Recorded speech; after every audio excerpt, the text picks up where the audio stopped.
ಪ್ರಿಯ ವಿದ್ಯಾರ್ಥಿಗಳೇ, ನಿಮಗೆಲ್ಲರಿಗೂ ಮತ್ತೊಮ್ಮೆ ನನ್ನ ಆನ್ಲೈನ್ ಬಯಾಲಜಿ ಕ್ಲಾಸಸ್ಗಳಿಗೆ ಸ್ವಾಗತ. ನಾವೀಗ ಒಂದು ಪಾಠವನ್ನು ಓದ್ತಾ ಇದ್ವಿ. ನಿಮಗೆ ಗೊತ್ತಿದೆ, PUC first year the living world ಮೊಟ್ಟಮೊದಲನೆಯ ಚಾಪ್ಟರ್. ಈ ಚಾಪ್ಟರ್ನ ಕೊನೆಯ ಹಂತಕ್ಕೆ ಬಂದಿದ್ದೀವಿ. ಈ ಒಂದು ಟಾಪಿಕ್ನ ಹೆಸರು ಟ್ಯಾಕ್ಸನಾಮಿಕ್ ಏಡ್ಸ್ ಅಂತ. ಟ್ಯಾಕ್ಸನಾಮಿ ಅಂತ ಅನ್ನುವಂಥ ವಿಷಯದ ಬಗ್ಗೆ ನಾನು ನಿಮಗೆ ಸಾಕಷ್ಟು ವಿವರಣೆಯನ್ನು ಕೊಟ್ಟಿದ್ದೀನಿ. ಜೀವಿಗಳೇ, ಅದು ಸಸ್ಯವೇ ಆಗಲಿ, ಪ್ರಾಣಿಯೇ ಆಗಲಿ, ಅಥವಾ ಮೈಕ್ರೋ ಆರ್ಗ್ಯಾನಿಸಮ್ಮೇ ಆಗಲಿ, ಇವುಗಳನ್ನು ಹೇಗೆ ವರ್ಗೀಕರಿಸ್ತಾರೆ, ಅವುಗಳಲ್ಲಿರುವಂತಹ ಮಾರ್ಫಾಲಜಿಕಲ್, ಅನಾಟಮಿಕಲ್ ಬೇರೆ ಬೇರೆ ಕ್ಯಾರೆಕ್ಟರ್ಸ್ಗಳನ್ನ ನೋಡ್ತಾ ಹೇಗೆ ಅವುಗಳನ್ನು ವಿಂಗಡಿಸ್ತಾರೆ ಅನ್ನುವಂಥ ವಿಷಯದ ಬಗ್ಗೆ ನಾನು ನಿಮಗೆ ಆಲ್ರೆಡಿ ಹೇಳ್ಕೊಟ್ಟಿದ್ದೀನಿ. ಇವತ್ತು ಈ ಒಂದು ವರ್ಗೀಕರಣಕ್ಕೆ ಸಂಬಂಧಪಟ್ಟಿರುವಂತಹ ಕೆಲವೊಂದು ಸಹಾಯಕ ಕೆಲಸಗಳಿವೆ, ಸಹಾಯಕ ವಸ್ತುಗಳಿವೆ. ಆ ಒಂದು ಸಹಾಯಕ ಪ್ಲ್ಯಾಟ್ಫಾರ್ಮ್ಸ್ಗಳ ಬಗ್ಗೆ ನಾವು ಇದನ್ನು ಓದೋರಿದ್ದೀವಿ. ಟ್ಯಾಕ್ಸನಾಮಿ ಅಂತಂದರೆ ಜೀವಿಗಳ ವರ್ಗೀಕರಣ, ಏಡ್ ಅಂತಂದರೆ ಸಹಾಯ, ಹೆಲ್ಪ್ ಅಂತ. ಸೊ ಯಾವ ವಸ್ತುಗಳ ನಾವು ಸಹಾಯವನ್ನು ತಗೊತೀವಿ ಜೀವಿಗಳ ವರ್ಗೀಕರಣದ ಬಗ್ಗೆ ಅನ್ನುವಂಥದ್ದು ಇವತ್ತಿನ ಒಂದು ಟಾಪಿಕ್. ಪ್ರಿಯ ವಿದ್ಯಾರ್ಥಿಗಳೇ, ಇವತ್ತಿನ ಈ ಟ್ಯಾಕ್ಸನಾಮಿಕ್ ಏಡ್ ಅನ್ನುವಂತಹ ಒಂದು ಟಾಪಿಕ್ನಲ್ಲಿ ನಾನು ನಿಮಗೆ ಒಂದು 5 ಬೇರೆ ಬೇರೆ ತರಹದ ವಿಷಯಗಳನ್ನು ಚರ್ಚೆ ಮಾಡ್ತೀನಿ. ಇವೆಲ್ಲ 5 ಬೇರೆ ವಿಷಯಗಳು ನಮ್ಮ NCERT ಟಾಪಿಕ್ನಲ್ಲಿ ಬಂದಿದ್ದು. ಇವುಗಳಿಗೆ ಸಂಬಂಧಪಟ್ಟಂತಹ ವಿವರಣೆಯನ್ನು ಮಾತ್ರ ನಾನು ನಿಮಗೆ ಹೇಳ್ಕೊಡ್ತೀನಿ. ಇದರಲ್ಲಿರುವಂತಹ 5 ವಿಷಯಗಳಲ್ಲಿ ಮೊದಲನೇ ವಿಷಯವನ್ನು ಶುರು ಮಾಡೋಣಂತೆ. ಮೊದಲನೆಯ ಸಬ್ ಟಾಪಿಕ್ ಹರ್ಬೇರಿಯಂ ಅಂತಂದು. Sir, what do you mean by herbarium? Herbarium ಅಂದರೆ ಏನು? ಇದು ಒಂದು ಸಸ್ಯ ಸಂಗ್ರಹಾಲಯ. ಪಾಯಿಂಟ್ನ ಅರ್ಥ ಮಾಡ್ಕೊಳ್ರಿ. ಇದು ಒಂದು ಸಸ್ಯ ಸಂಗ್ರಹಾಲಯ. ಈ ಸಂಗ್ರಹಾಲಯದಲ್ಲಿ ನಾವು ಸಸ್ಯಗಳನ್ನು ಕಲೆಕ್ಟ್ ಮಾಡ್ತೀವಿ. ಸಸ್ಯಗಳನ್ನು ಒಂದು ಶೀಟನ್ನು ರೆಡಿ ಮಾಡಿ ಅವುಗಳಲ್ಲಿ ಈ ಸಸ್ಯಗಳನ್ನು ಪ್ರೆಸ್ ಮಾಡ್ತೀವಿ, ಮೌಂಟ್ ಮಾಡ್ತೀವಿ, ಲೇಬಲ್ ಮಾಡ್ತೀವಿ, ಮತ್ತು ಬೇಕಾಗಿರುವಂತಹ ಎಲ್ಲ ಟ್ಯಾಕ್ಸಾನಮಿಗೆ ಸಂಬಂಧಪಟ್ಟಿರುವಂತಹ ವಿವರಣೆಯನ್ನು ಎಕ್ಸ್ಪ್ಲೇನ್ ಮಾಡ್ತೀವಿ ಒಂದೇ ಒಂದು ಶೀಟ್ ಆಫ್ ಪೇಪರಲ್ಲಿ. ಇಲ್ಲಿರುವಂತಹ ಸಸ್ಯಗಳು ಸಾಮಾನ್ಯವಾಗಿ ಹರ್ಬ್ ಎಂದರೆ ಸಸ್ಯ ಗಿಡಮೂಲಿಕೆ. ಯಾವಾಗಲೂ ಕೂಡ ಇವು ಮೆಡಿಸಿನಲ್ಲಿ ಇಂಪಾರ್ಟೆಂಟ್ ಸಸ್ಯಗಳಾಗಿದ್ದು, ಇವು ರಿಸರ್ಚ್ ಕ್ಷೇತ್ರದಲ್ಲಿ ಇವುಗಳಿಗೆ ಸಹಾಯಕ ಅಂಶಗಳು ಬೇಕಾಗಬಹುದೆಂದು ಇವುಗಳನ್ನು ಸಾಮಾನ್ಯವಾಗಿ ನಾವು ಸ್ಟೋರ್ ಮಾಡಿ ಇಟ್ಕೊತೀವಿ. ಒಂದೇ ಜಾಗದಲ್ಲಿ ಬೇರೆ ಬೇರೆ ತರಹದ ಔಷಧೀಯ ಗುಣಲಕ್ಷಣಗಳನ್ನು ಹೊಂದಿರುವಂತಹ ಅಥವಾ ಈ ರಿಸರ್ಚ್ ಫೀಲ್ಡ್ಗೆ ಸಂಬಂಧಪಟ್ಟಿರುವಂತಹ ಸಸ್ಯಗಳು ಒಂದು ವೇಳೆ ಸಿಕ್ಕಿದ್ದೇ ಆದಲ್ಲಿ ಆ ಜೀವಿಗಳ ಆ ಒಂದು ಸಸ್ಯಗಳ ಸಂಪೂರ್ಣ ಮಾಹಿತಿಯನ್ನು ತೆಗೆದುಕೊಳ್ಳುವಂತಹ ಒಂದು ಪದ್ಧತಿಯನ್ನು ಅಥವಾ ಒಂದು ಸ್ಟೋರ್ ಹೌಸನ್ನು ನಾವು ಹರ್ಬೇರಿಯಂ ಅಂತ ಕರಿತೀವಿ. ಹರ್ಬೇರಿಯಮನ್ನು ನಾವು ಸಾಮಾನ್ಯವಾಗಿ ಈ ವಾತಾವರಣದಲ್ಲಿ ಸಿಗುವಂತಹ ಈ ವೈದ್ಯಕೀಯ ಗುಣಲಕ್ಷಣಗಳನ್ನು ಹೊಂದಿರುವಂತಹ ಗಿಡಮೂಲಿಕೆಗಳನ್ನು ತೆಗೆದುಕೊಂಡು ಬರ್ತಾರೆ. ಇವುಗಳನ್ನ ಬಿಸಿಲಲ್ಲಿ ಒಣಗಿಸಿ ಇವುಗಳನ್ನ ಒಂದು ಶೀಟ್ ಆಫ್ ಪೇಪರ್ನ ತಗೊತಾರೆ. ಈ ಶೀಟ್ ಆಫ್ ಪೇಪರ್ನಲ್ಲಿ ಅವುಗಳನ್ನು ಆ ಪ್ರೆಸ್ಸಿಂಗ್ ಮಷೀನ್ನಿಂದ ಪ್ರೆಸ್ ಮಾಡ್ತಾರೆ. ಅದು ರೂಟ್ ಇರಬಹುದು, ಸ್ಟೆಮ್ ಇರಬಹುದು, ಅಥವಾ ಅಲ್ಲಿರುವಂತಹ ಫ್ರೂಟ್ ಇರಬಹುದು, ಲೀಫ್ ಇರಬಹುದು. ಟ್ಯಾಕ್ಸಾನಮಿಗೆ ಏನೇನು ಕ್ಯಾರೆಕ್ಟರ್ಸ್ಗಳು ಅವಶ್ಯಕತೆ ಇದೆಯೋ ಅವುಗಳನ್ನು ಒಂದು ಶೀಟ್ ಆಫ್ ಪೇಪರಲ್ಲಿ ಮೌಂಟ್ ಮಾಡಿ ಇಡುವಂತಹ ಒಂದು ಕೆಲಸಕ್ಕೆ ನಾವೇನಂತ ಕರಿತೀವಿ ರೀ? ಅವನ್ನ ಹರ್ಬೇರಿಯಂ ಶೀಟ್ ಅಂತ ಕರಿತೀವಿ. ಈ ಹರ್ಬೇರಿಯಂ ಶೀಟ್ಸ್ಗಳು ಕೇವಲ ಆ ಜಾಗಕ್ಕೆ, ಆ ಪ್ರಾಂತ್ಯಕ್ಕೆ ಸಂಬಂಧಪಟ್ಟಿರುವಂಥವು ಅಷ್ಟೇ ಇರುವುದಿಲ್ಲ. ಇವುಗಳನ್ನು ಇಂಟರ್ನ್ಯಾಷನಲಿ ಅಕ್ಸೆಪ್ಟೆಡ್ ಸಿಸ್ಟಮ್ ಆಫ್ ಕ್ಲಾಸಿಫಿಕೇಷನ್ನಿಂದ ಮಾಡ್ತಾರೆ. ಅಂದರೆ ಕೇವಲ ಒಬ್ಬ ಮನುಷ್ಯ ಅಲ್ಲಿ ಕೂತ್ಕೊಂಡು ಇದು ಹಾಗಿದೆ, ಇದು ಹೀಗಿದೆ ಅಂತ ಹೇಳಲ್ಲ. ಇಡೀ ಪ್ರಪಂಚದ ವಿಜ್ಞಾನಿಗಳು ಆ ಒಂದು ವಿಷಯಕ್ಕೆ ಎನ್ನುವಂತಹ, ಎಲ್ಲರೂ ಕೂಡ ಇದನ್ನು ಯೂನಿವರ್ಸಲಿ ಅಕ್ಸೆಪ್ಟ್ ಮಾಡುವಂತಹ ಒಂದು ವಿಂಗಡಣೆ ಇಲ್ಲಿರ್ತದೆ.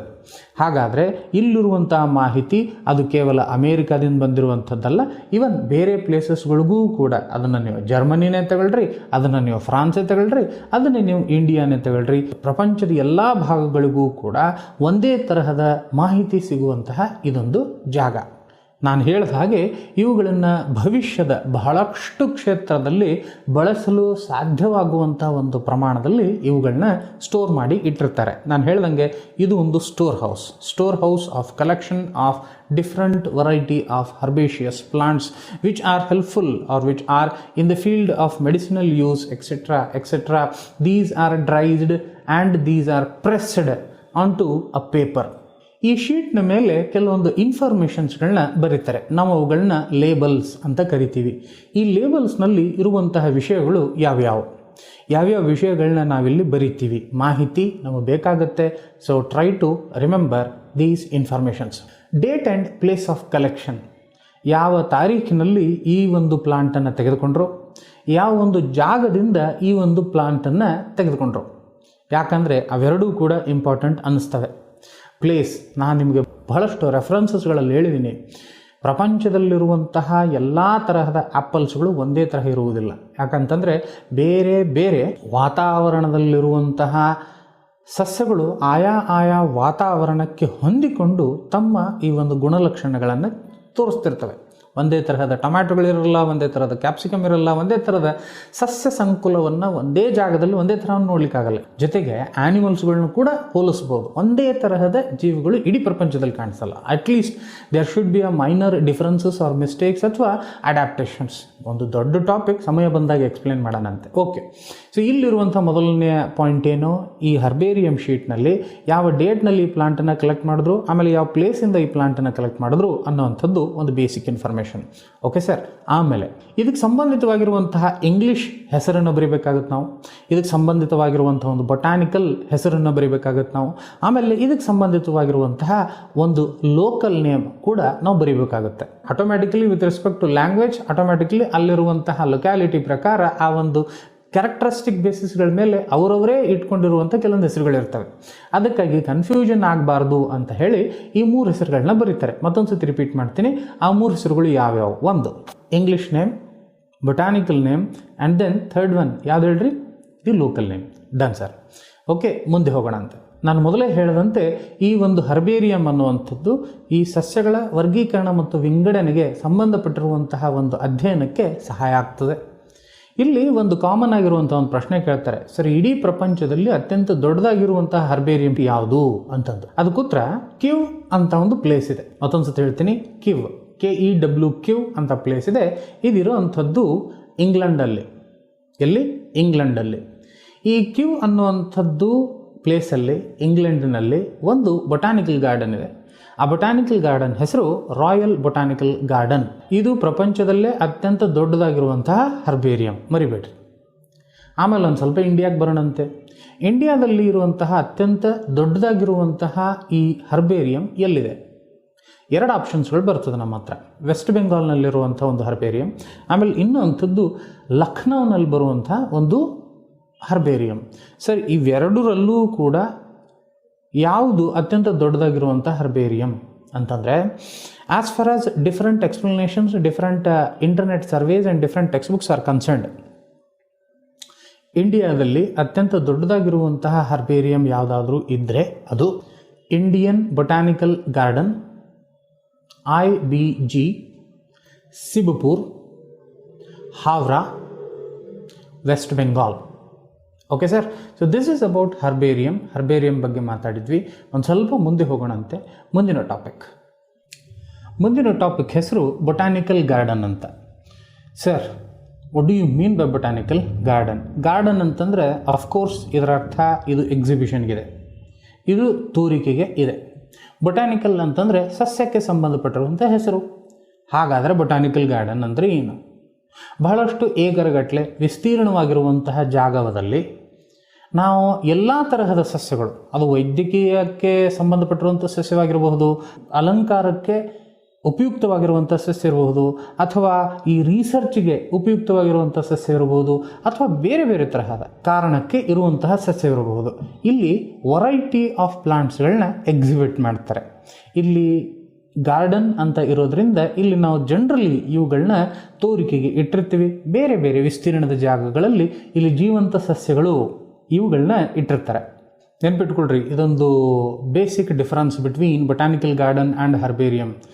ಯಾಕಂದರೆ ಹರ್ಬೇರಿಯಂನಲ್ಲಿ ನಾವು ಸಸ್ಯಗಳನ್ನು ತೆಗೆದುಕೊಂಡು ಬಂದು ಅವುಗಳನ್ನು ಒಣಗಿಸಿ ಪ್ರೆಸ್ ಮಾಡಿಬಿಡ್ತಿದ್ವಿ.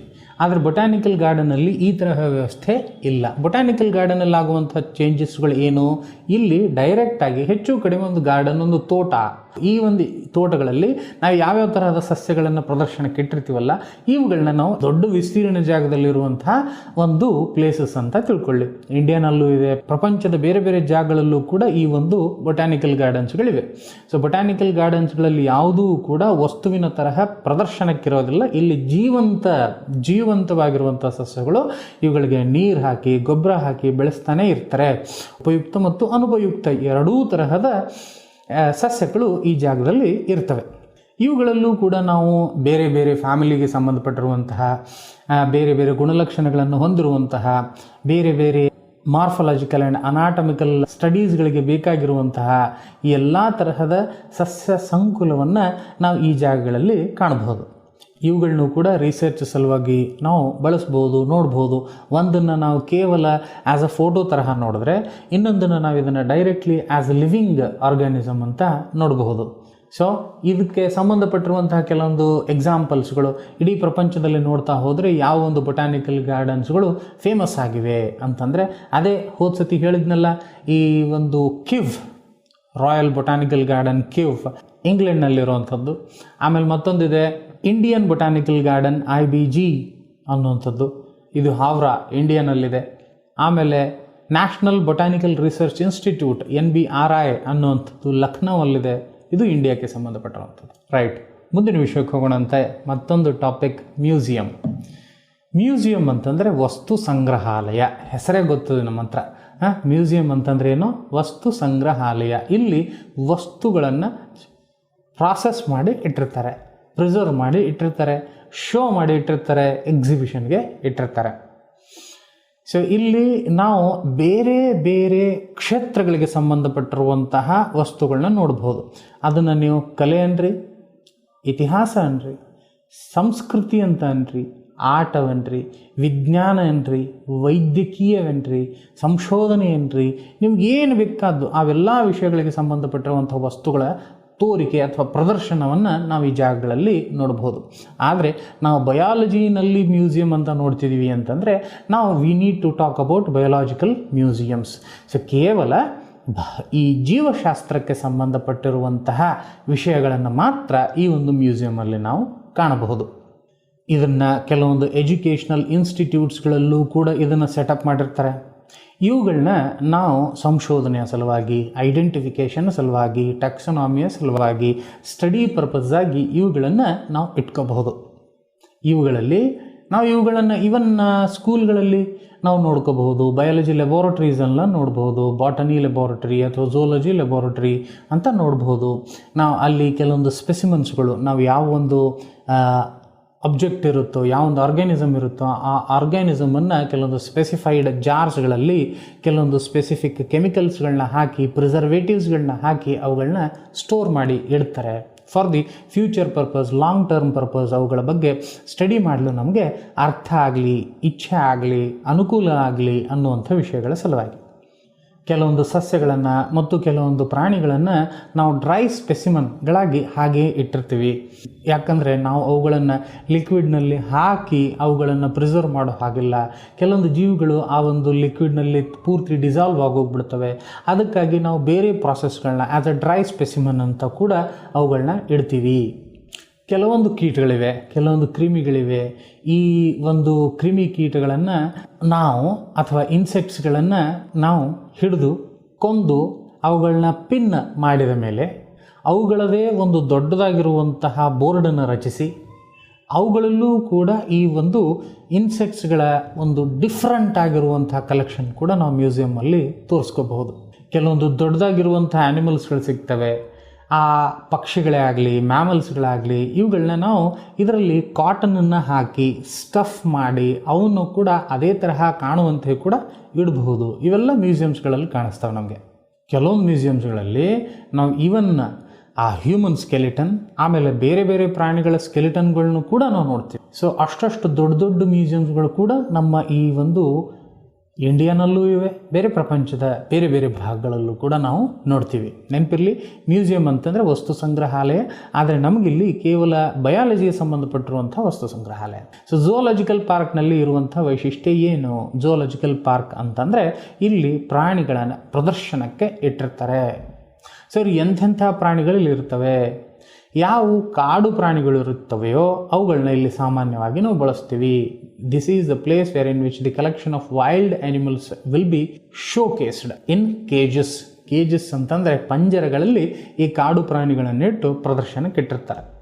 ಇವುಗಳನ್ನು ನಾವು ಬೇರೆ ಬೇರೆ ಕಾರಣಗಳಿಗೆ ಯೂಸ್ ಮಾಡ್ಕೋಬಹುದು. ಅವುಗಳ ಗುಣಲಕ್ಷಣಗಳನ್ನು ಅಧ್ಯಯನ ಮಾಡಲಿಕ್ಕೆ ನಾವು ಯೂಸ್ ಮಾಡ್ಕೋಬಹುದು. ಇಲ್ಲಿ ಇರುವಂತಹ ಜೀವಂತವಾಗಿರುವುದರಿಂದ ಇಲ್ಲಿರುವಂಥ ಜೀವಿಗಳ ಮಾರ್ಫಾಲಜಿಕಲ್ ಕ್ಯಾರೆಕ್ಟರ್ಸ್ಗಳನ್ನ, ಹ್ಯಾಬಿಟ್ಯಾಟ್ ಕ್ಯಾರೆಕ್ಟರ್ಸ್ಗಳನ್ನ, ಅಡ್ಯಾಪ್ಟೇಷನ್ ಕ್ಯಾರೆಕ್ಟರ್ಸ್ಗಳನ್ನ ಸ್ಟಡಿ ಮಾಡಬಹುದು. ಇಲ್ಲಿ ಈ ಒಂದು ಪ್ರಾಣಿ ಸಂಗ್ರಹಾಲಯದಲ್ಲಿ ಇರುವಂತಹ ಪ್ರಾಣಿಗಳನ್ನು ಎಷ್ಟು ಸಾಧ್ಯವಾಗುತ್ತೋ ಅಷ್ಟು ನ್ಯಾಚುರಲ್ ವೇನಲ್ಲಿ ಇಡೋಕ್ಕೆ ಪ್ರಯತ್ನ ಮಾಡ್ತಾರೆ. ಅಂದರೆ ಇರುವಂತಹ ಆ ಒಂದು ಪೋಲಾರ್ ಬೇರ್ಗೆ ಬೇಕಾಗುವಂಥ ಕಂಡೀಷನ್ಸ್ಗಳನ್ನ ಸೆಟಪ್ ಮಾಡಿಕೊಡ್ತಾರೆ. ಪೆಂಗ್ವಿನ್ಗೆ ಬೇಕಾಗುವಂಥ ಕಂಡೀಷನ್ಸ್ಗಳನ್ನ ಸೆಟಪ್ ಮಾಡ್ತಾರೆ. ಕ್ಯಾಮಲ್ಗೆ ಬೇಕಾಗಿರುವಂಥ ಕಂಡೀಷನ್ಸ್ಗಳನ್ನ ಸೆಟಪ್ ಮಾಡ್ತಾರೆ. ಡಿಫ್ರೆಂಟ್ ಸ್ನೇಕ್ಸ್ಗಳಿಗೆ ಬೇಕಾಗಿರುವಂಥ ಕಂಡೀಷನ್ಸ್ಗಳನ್ನ ಸೆಟಪ್ ಮಾಡ್ತಾರೆ. ಹೇಳುವ ಮಾತು ಇಷ್ಟೇ, ಅವುಗಳು ತಮ್ಮ ನ್ಯಾಚುರಲ್ ಹ್ಯಾಬಿಟ್ಯಾಟ್ನಲ್ಲಿ ಹೇಗಿರ್ತಾವೋ ಅದೇ ತರಹದ ಒಂದು ಆರ್ಟಿಫಿಷಿಯಲ್ ಎನ್ವೈರ್ಮೆಂಟ್ನ ಇಲ್ಲಿ ಸೆಟಪ್ ಮಾಡಿಕೊಡ್ತಾರೆ. ಸಾಮಾನ್ಯವಾಗಿ ಮಕ್ಕಳಿಗೆ ಈ ಒಂದು ಝೂಸ್ಗಳನ್ನ ನೋಡೋದಂತಂದರೆ ತುಂಬಾ ಇಷ್ಟ. ಓಕೆ ವಿದ್ಯಾರ್ಥಿಗಳೇ, ಮುಂದಿನ ಸೆಕ್ಷನ್ಗೆ ಹೋಗೋಣ. ಅಂತ ಈ ಟಾಪಿಕ್ಗೆ ಕರಿತೀವಿ ನಾವು ಕೀ ಅಂತ. KEY. ಕೀ ಅನ್ನೋಂಥದ್ದು ಒನ್ಸ್ ಅಗೇನ್ ಟ್ಯಾಕ್ಸಾನಾಮಿಕಲ್ ಏಡ್. ಇದ್ರದ್ದು ಕೂಡ ಸ್ವಂತವಾಗಿರುವಂಥ ವೈಶಿಷ್ಟ್ಯಗಳಿವೆ. ಇವನ್ನು ಕೂಡ ನಾವು ವರ್ಗೀಕರಣದಲ್ಲಿ, ಟ್ಯಾಕ್ಸಾನಮಿಯಲ್ಲಿ, ಕ್ಲಾಸಿಫಿಕೇಷನಲ್ಲಿ, ಸ್ಟಡೀಸ್ಗಳಲ್ಲಿ, ಬಹಳಷ್ಟು ವ್ಯವಸ್ಥೆಗಳಲ್ಲಿ ಇದನ್ನು ನಾವು ಓದ್ತೀವಿ. ಈ ಕೀ ಅನ್ನುವಂಥ ಟಾಪಿಕ್ನ ವಿಶೇಷತೆ ಏನು, ಏನೇನು ಬರ್ತದೆ ಇಲ್ಲಿ ನೆನ್ಪಿಟ್ಕೊಳ್ರಿ. ಪ್ರತಿಯೊಂದು ಜೀವಿಯ ಅನಾಲಿಟಿಕಲ್ ಸ್ಟಡಿ ಇಲ್ಲಾಗುತ್ತೆ.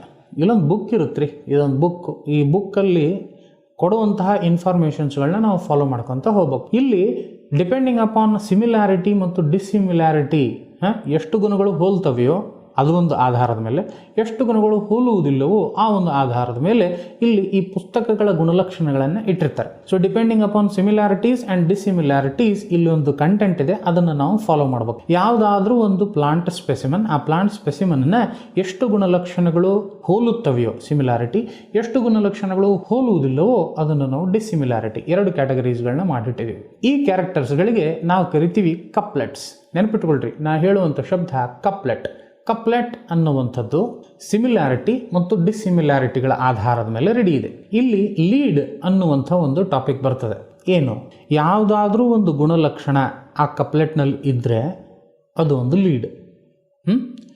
ಯಾವುದಾದ್ರೂ ಒಂದು ಗುಣಲಕ್ಷಣ ಆ ಒಂದು ಕಪ್ಲೆಟ್ಗೆ ಸಂಬಂಧಪಟ್ಟಿರುವುದಿಲ್ಲವೋ ಅದು ಕೂಡ ಒಂದು ಲೀಡ್.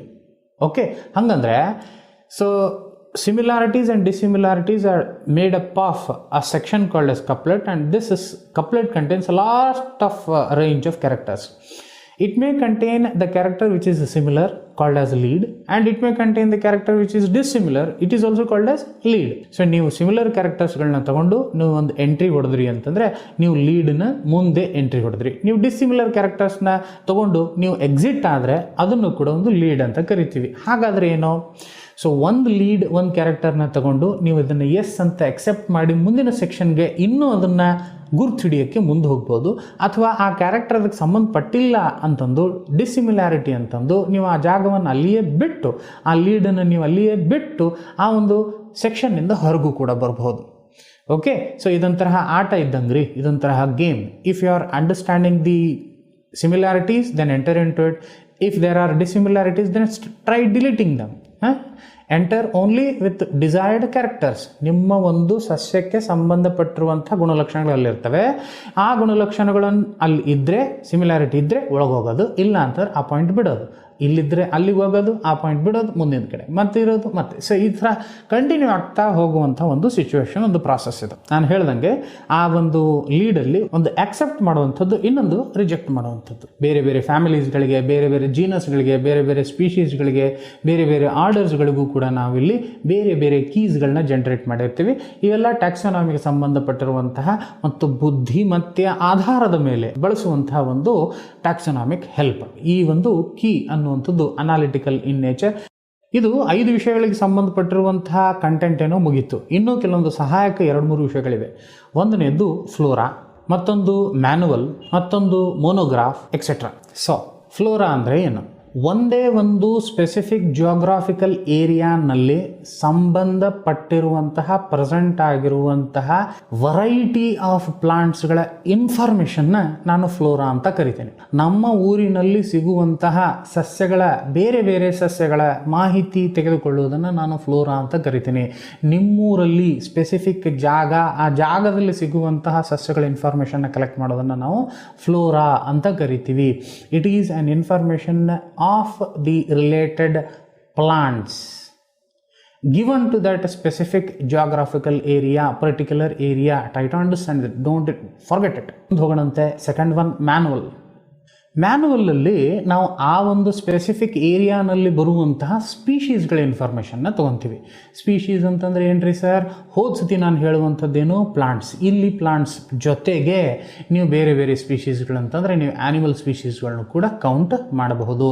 ಎಷ್ಟಿದೆ ಅಂತ ಅನ್ನೋದು ಕೌಂಟ್ ಮಾಡ್ಬೋದು, ಯಾವ ವೆರೈಟಿ ಇದೆ ಅಂತ ಕೌಂಟ್ ಮಾಡ್ಬೋದು, ಯಾವ ಹ್ಯಾಬಿಟ್ಯಾಟಲ್ಲಿ ಸಿಗ್ತವೆ ಅಂತ ಕೌಂಟ್ ಮಾಡ್ಬೋದು, ಎಕ್ಸೆಟ್ರಾ ಎಕ್ಸೆಟ್ರಾ.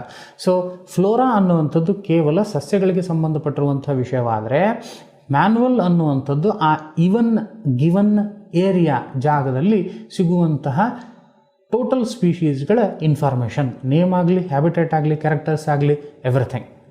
ಮುಂದೆ ಹೋಗೋಣಂತೆ ಮತ್ತೊಂದು ವಿಷಯ, ಮೋನೋಗ್ರಾಫ್.